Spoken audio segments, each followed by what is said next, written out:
they connect with us, right? Like, they can use our senses and our bodily emotions and feelings to their advantage sometimes. So just, like, take back your space, claim your space. Yeah. I don't know what your opinion on, like, the types of entities is, but from my experience, like, there's, like, I want this to be, like, as scientific as possible, because, like, we're both very rational people, so it's, like, it's, you know, we want the facts. Yeah, science and spirituality are always two sides to the same coin. Yeah. You have to know one to know the other. And science is really catching up nowadays. It really is. Like I said, I've been spiritual. Yeah, we got the gadgets and everything. Yeah, I've been spiritual my whole life, and it is really being more, like, accepted. And even recently, like, one of the recent Nobel Prize winners or prize nominees or whatever, is based off of quantum entanglement and how one atom can affect another atom from different places, like, completely separate, and be giving and receiving information. So it's we had an incident at the same time in different houses, him and I.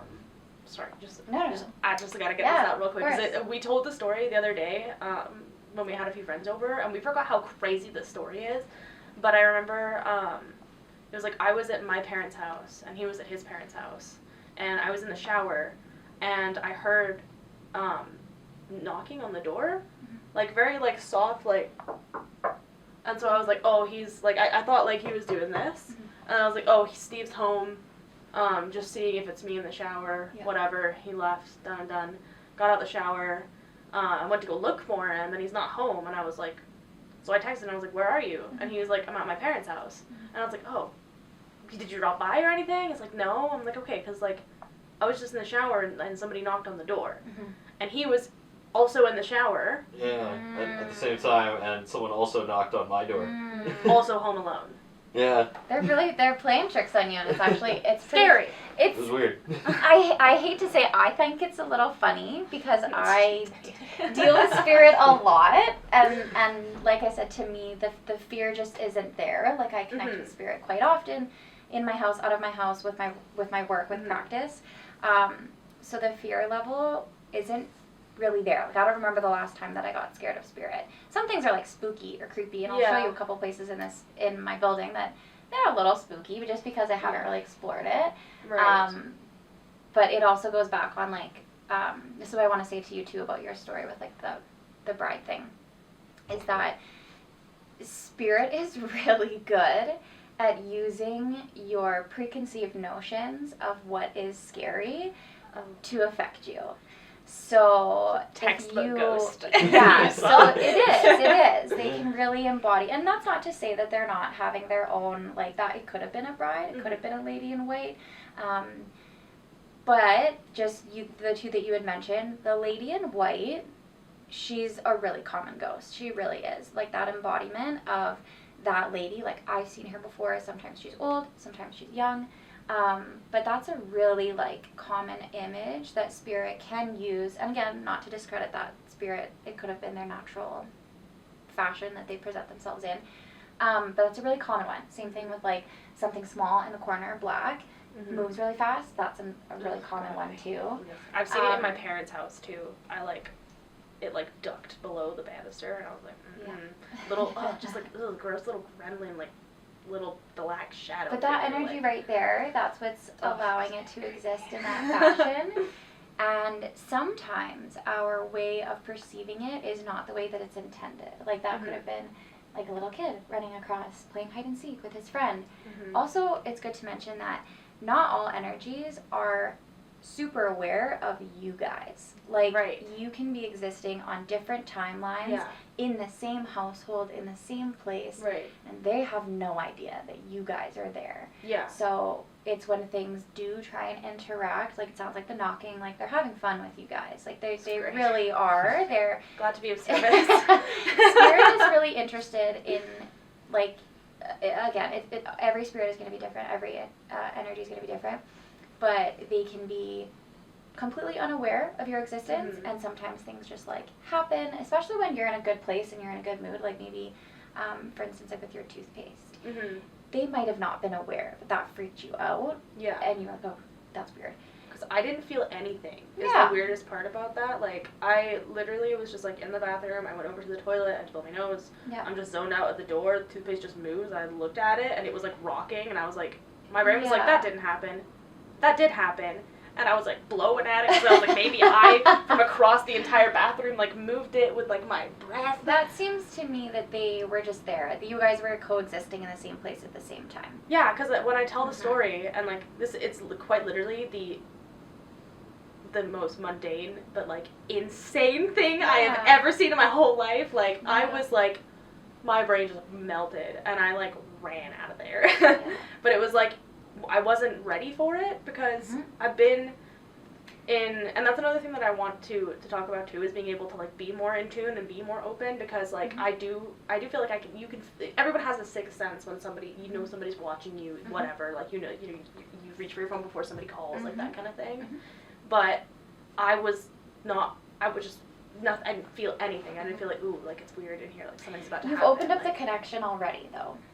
So that's the thing about, like, spirit also, like, they're really keen on who's able to communicate and who's able to send messages into this dimension. And they do like to have fun. Like I said, there's some who are completely unaware of your existence. Yeah. And there's some that are very much aware of your existence. And, like, I talk about that frequency and kind of, like, that light. When you open that, like, channel, essentially, they're aware of it. And anybody who wants to come in and communicate will try, because they know that you can communicate. So lots of people who are, like, blissfully unaware of stuff like this, they don't get those interactions because they know, like, the spirit knows that that's a closed channel. It's just, like, not even worth it to try and communicate, right? But when you open up the connection and you're being, like, open and honest with spirit, and you're like, hey, like, I believe in you, they're like, perfect. And then they, like, get to work, right? They, like, start scheming on what they're gonna do. Scheming is not a right word, but they get excited. They do get excited, which is why it goes back to the Ouija board, that if you are having that connection, you're opening that connection, you're being aware of this type of stuff, and being open to it, you want to be the only one who has the ability to say hello and say goodbye, and open up that circuit. Be, like, in control. Yeah, you're in control. And then that'll help as well with, like, your frequency management too, that you know that, like, I'm here, I'm showing up, I'm doing this. And going back to, like, intention, when you're intending to go to these spaces, I would be mindful of, like, what you're looking to find. If you're looking to find something creepy, something disturbing, something spooky, and some people do, some, like, paranormal activity people, like, they genuinely, like, get adrenaline from it, and they like to be scared. I'm not, like, against, like, finding actually scary things, which is, like, when you were talking about intention and, like, not like, making sure that you're always, like, like, light, and, like, it's like there is, like, we do want to be able to communicate with spirits, and I think a lot of this, like, eventually the end goal I would want to say is to be able to, like help in any way that we can. But it's also, like, we've had a lot of experience with, like darker things and things that seem old and which is scary. And it's like, we do still, like, want to find out that side of things, because it's like, to my knowledge, it's like, there's your ghosts, which are your people, there's your demons, which are not people, there's your poltergeist, there's, I mean, and within the spirits, it's like, there's intelligent, there's, like, residual, so it's like, there's all these different kinds, allegedly. So it's like, we need to be able to, like, dive into, like, everything, and we, like, I want to be able to find everything. But not bring it all I would home, say, okay, so then I would mess say, everything up. yeah, of course. So I would say your intention is to willfully explore, to be in a safe place, and, like, safe, like, and by safe I mean, like, energetically safe, in terms of, like, you don't want things you don't want to take them home. No.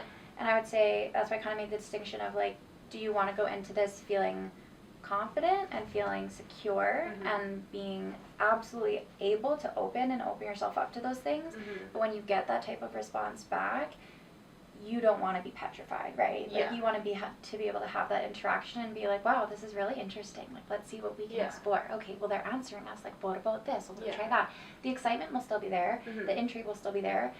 But you, like, don't want to be shaking in your boots. And again, some paranormal people do. Some people, like, genuinely, like, they like it like they like to ride a roller coaster. Like they like that fear because it energizes them. Yes. And it makes them feel like, you know, like they have interest in it. Mm-hmm.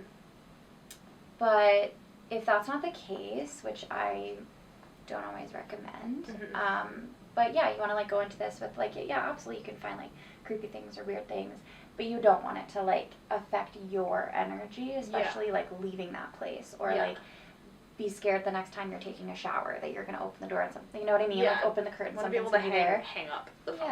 And like be done. Okay, cool. So intention setting is going to be really important before you go in. Okay.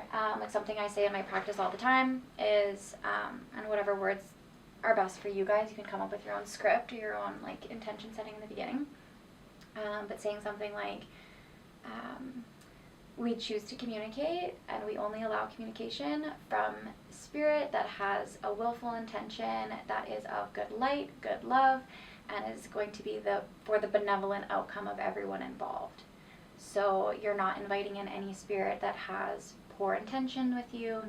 You're not inviting anything in that wants to continue the connection after you've said separate, right? Yeah. You could say something like, as soon as we step foot in this building, we are opening up our energies and our openness source to anything that has the willful intention to connect in a positive, healthy, whatever way that you want to describe it. And you can say, like, when we step foot out of this building, the connection will be closed, and any communication that is made thus far, we will bring it to a halt. Okay. So mote it be. Mm-hmm. Whatever your script is. Yeah. If it's meaningful to you and you have the intention going in behind it, it will work. Okay. So that's a good one there. So start creating your script and what you're gonna say. Yeah. Either out loud, in your head, in your hearts. If you feel like in the moment it gets to be a little bit freaky, you can repeat that to yourself. I only invited in the highest and most benevolent energy and for the best outcome of all. So if you're not that, please see yourself out, find your light, find your home, find your way. It's not going to be here.